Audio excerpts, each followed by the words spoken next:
तो प्यारे साथियों नमस्कार, स्वागत है एक बार फिर से हमारे चैनल पे। आई होप कि आप लोग बेहतर होंगे। जी हाँ दोस्तों, एक लेटेस्ट न्यूज़ है। Bihar police subordinate service commission की तरफ से बिहार पुलिस दरोगा भर्ती 2025 आ चुका है, जिसके लिए एडवर्टीजमेंट आज 23 सितंबर 2025 को जारी कर दिया गया ऑफिशियल वेबसाइट पे, है ना। जिसके लिए शैक्षणिक योग्यता, एग्जाम का पैटर्न इस बार क्या रहेगा, है ना। टोटल पोस्ट जहां तक कि आपके सामने में दिख रहा होगा 1799 पोस्ट है, ठीक है। सैलरी की बात करें तो आपको 35,400 से 1,12,400, है ना। क्योंकि लेवल 6 की सैलरी स्टार्टिंग में ही मिलती है बिहार पुलिस दरोगा में, ठीक है। तो आइए चलिए हम लोग विस्तृत जानकारी प्राप्त करते हैं।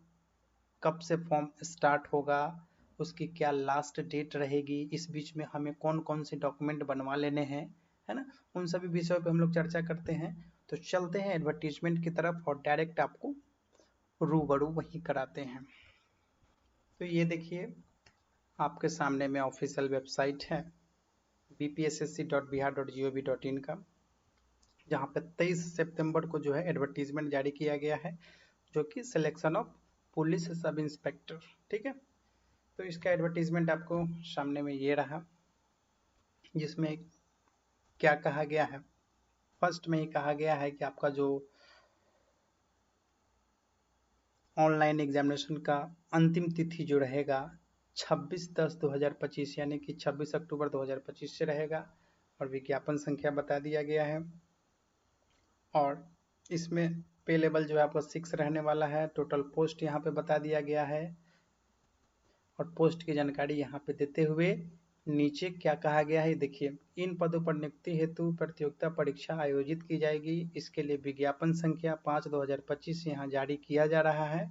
ऑनलाइन आवेदन पत्र भरने की प्रक्रिया दिनांक 26 सितंबर 2025 से प्रारंभ होगी, यानी बहुत जल्द, यानी 2 से 3 दिनों में जो है ये फॉर्म ऑनलाइन स्टार्ट हो जाएगा, ठीक है। एप्लीकेशन सभी स्टूडेंट यहाँ से 26 सितंबर 2025 से ऑनलाइन अप्लाई करना सुनिश्चित कर सकते हैं, ठीक है। आवेदन जो है आपका ऑनलाइन मोड में होगा, है ना। और यहाँ पे देखिए ब्रीफ इंफॉर्मेशन है, हम शॉर्ट में इंफॉर्मेशन दे देंगे, जिसमें आपको आवेदन के लिए क्या कुछ एलिजिबिलिटी चाहिए कि भाई आप इंडियन कैंडिडेट होने चाहिए। आपका जो शैक्षणिक योग्यता है 1 अगस्त 2025, ध्यानपूर्वक समझेंगे, 1 अगस्त 2025 तक किसी मान्यता प्राप्त विश्वविद्यालय से आप ग्रेजुएशन पास होने चाहिए 1 अगस्त 2025 तक, ठीक है। वहीं 1 अगस्त 2025 के आधार पर ही आपका उम्र का भी गणना किया जाएगा, ठीक है। इस बात को यहाँ पे समझ लेना है। अभ्यर्थियों की उम्र 1 अगस्त 2025 को मैट्रिक अथवा समकक्ष प्रमाण पत्रों के अनुसार निम्नवत होगी, जिसमें समान कोटि के पुरुषों के लिए न्यूनतम 20 वर्ष, अधिकतम 37 वर्ष, ठीक है। वहीं पिछड़ा वर्ग के लिए न्यूनतम 20 वर्ष और अधिकतम 40 वर्ष। जैसा कि आपको पता है 3:5 का रेशियो चलता है एज रिलैक्सेशन में, जिसमें ओबीसी को 3 साल और SC/ST को 5 साल, है ना। उसी भी यहाँ पे बात कहा गया है, ठीक है। आगे बढ़े, चलिए आगे बढ़ते समय यहाँ पे देखिए क्या कहा गया। अभ्यर्थियों का शारीरिक मापदंड में आपका हाई जंप, लॉन्ग जंप, ये सब रहेगा। चेस्ट रहेगा, जिसमें देखिए हाइट, सबसे पहले हम लोग हाइट की बात कर लेते हैं, जिसमें 1.65 आपको खोजा जाएगा, है ना, अनारक्षित पुरुषों के लिए। उसके बाद यहाँ पे 1.60 SC/ST के लिए। चेस्ट की बात कही जाए तो 81-86 सेंटीमीटर, है ना। बिना फुलाए और फुला करके जो है यहाँ पे बात कहा गया है। वहीं SC/ST के लिए यहाँ भी रिजर्वेशन मिला हुआ है ना, 2-4 सेंटीमीटर का देख ही सकते हैं। सभी वर्गों के महिला उम्मीदवार के लिए जो है वजन 48 किलोग्राम होना आवश्यक होगा, है ना। तो ये बात यहाँ पे कहा गया है। और नियुक्ति की प्रक्रिया आपको देखिए, सबसे पहले मैं बता देना चाहता हूँ कि नियुक्ति की प्रक्रिया आपको लिखित प्रतियोगिता परीक्षा के आधार पर किया जाएगा, ठीक है। आवेदन पत्रों का संग्रहण के उपरांत आवेदन पत्रों की समीक्षा की जाएगी एवं जिन अभ्यर्थियों के आवेदन पत्र सही पाए जाएंगे उनको लिखित परीक्षा के लिए जो है आयोजन किया जाएगा। और परीक्षा आपका 2 चरण में होगा, ठीक है। यथा प्रारंभिक एवं मुख्य यानी प्रीलिम्स और मेंस, ठीक है। लिखित परीक्षा के सभी पत्र आपका एमसीक्यू क्वेश्चंस आधारित होंगे, है ना। इसमें आप प्रथम चरण में अगर मैं बात करूं तो आपका प्रारंभिक परीक्षा यानी कि प्री होगा, जिसमें 200 अंकों का क्वेश्चंस रहेंगे, है ना, जिसमें 100 प्रश्न रहेंगे, है ना। प्रति क्वेश्चन 2 नंबर आपको दिए जाएंगे, समय आपको 2 घंटे दिए जाएंगे, है ना। इस बात को यहाँ पे समझ लेना है। और इसमें क्वालिफाई करने के लिए कम से कम 30% लाने होंगे अनिवार्य रूप से, ठीक है। उसके बाद द्वितीय यानी कि मुख्य यानी कि प्रीलिम्स के बाद आएगा मेंस। तो मेंस की एग्जाम जो कैंडिडेट प्रीलिम्स में क्वालिफाई करेंगे वही मेंस में अपीयर होंगे, है ना। तो प्रीलिम्स के बाद मेंस में आपको क्या होगा ये देखिए। प्रारंभिक परीक्षा में सफल अभ्यर्थियों को मुख्य परीक्षा में सम्मिलित होने का अवसर प्रदान किया जाएगा। मुख्य परीक्षा में 2 पत्र होंगे, यानी कि मेंस एग्जाम में आपके 2 पेपर होंगे।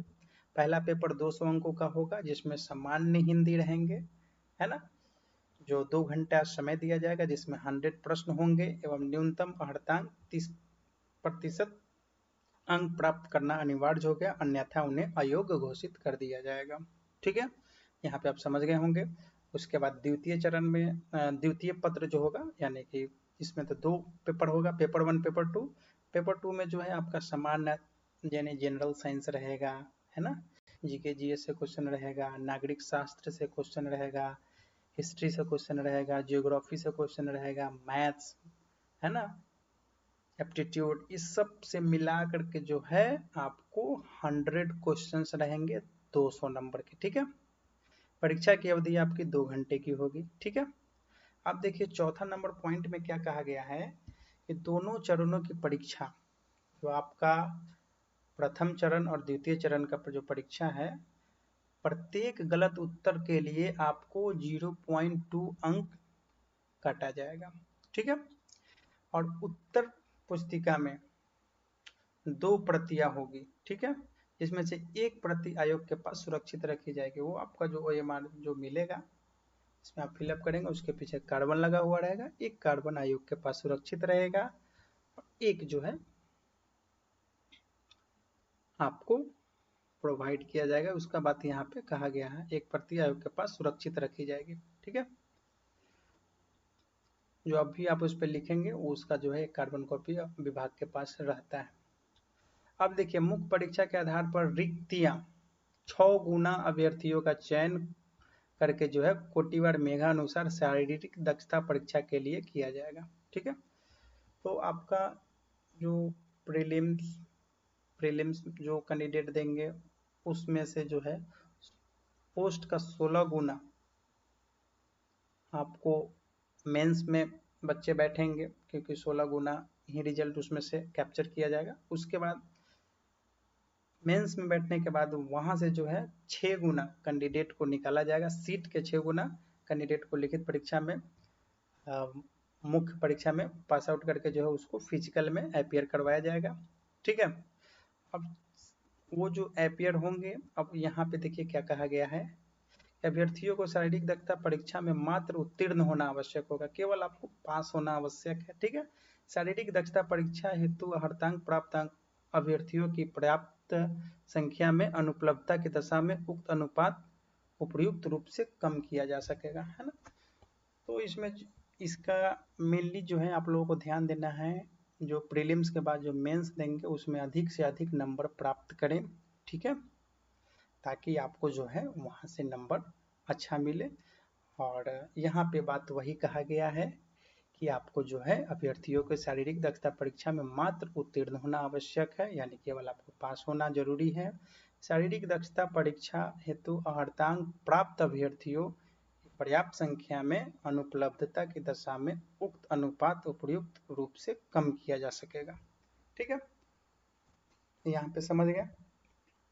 अब देखिए तृतीय चरण में क्या होगा, शारीरिक दक्षता परीक्षा, ठीक है, और जिसमें आपका क्या रहेगा, दौड़ रहेगा, जिसमें 1600 मीटर का दौड़ रहेगा, जिसमें 6-6.5 मिनट में आपको दौड़ना रहेगा। उसके बाद आपका हाई जंप, लॉन्ग जंप, गोला फेंक, है ना, ये सब चीज़ें रहेगा। ठीक है। और एक पॉइंटेड बात यहाँ पे ये कहा गया है कि महिलाओं के लिए देखिए यहाँ पे